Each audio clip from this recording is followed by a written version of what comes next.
সকালের ব্রেকফাস্টে আলুর পরোটার থেকে বেস্ট অপশন তো আর কিছু হতেই পারে না। তাই যখন হাতে একটু সময় আছে, চলো আজকে বানিয়ে ফেলি আলুর পরোটা।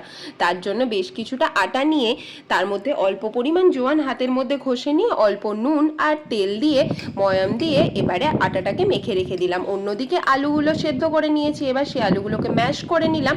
তার মধ্যে দিয়ে দিলাম পেঁয়াজ কুচি, অল্প আদা কুচি আর লঙ্কা কুচি, আর দিলাম গুঁড়ো মশলার মধ্যে অল্প লঙ্কার গুঁড়ো, ধনে গুঁড়ো, জিরে গুঁড়ো আর বিট লবণ। বিট লবণ দিলে টেস্টটা যেন খুব সুন্দর হয়।